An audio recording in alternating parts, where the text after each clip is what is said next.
I never made a DR200 in-depth review video. I wanted to, but the truth is, if I thoroughly reviewed the stock DR200 for what it is, it would just be a long, negative rant. This video is brought to you by the DR200 Shoestring Budget Endurance Racing Setup in-depth walkthrough, available at torturetestmagazine.com. If you look at online reviews and user experiences of the Suzuki DR200, you'll find a lot of people saying things like, it'll get you through just about 50% of most anything if you don't mind a casual pace, and does just fine for putting around.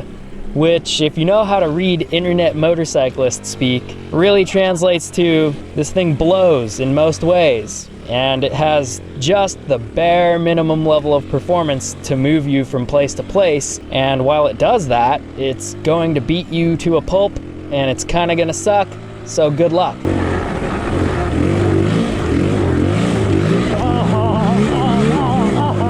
I at least didn't sugarcoat it in my videos. The DR200 is more like a TTR 125 that has like 100 pounds of bowling balls hanging off of it, has worse suspension, has worse brakes, has worse throttle response. Yeah, it's just, it's actually worse than a TTR 125. So it is easily, by far and away, the worst bike I've ridden that has full-size wheels. So yeah, I just can't bring myself to do the review because I can't bring myself to do any more negative ranting about the DR200, one of my all-time favorite bikes. That's right, one of my all-time favorite bikes. Because even though I can't love it for what it is from the factory, a turd to ride, I can love it for being the turdliest bike with the best response to the most mild modifications I've ever seen. I've dicked around with a lot of bikes, but I've never experienced such a dramatic transformation as what I saw with the DR200. A little tinkering with the fork damping, change up the spring rate, do a simple cheap carb swap, relocate the foot pegs, and bam!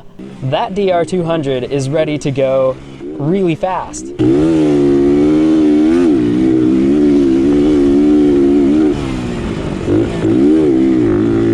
I actually thought I was done making DR200 videos. I wasn't going to do the in-depth review and never even planned to do this little one, but then I randomly watched an old DR200 shred video of mine, and that crap made me emotional, because watching that made me remember that DR200 was a damn good time. It went from lowly turd to effective off-road shredder. It achieved greatness.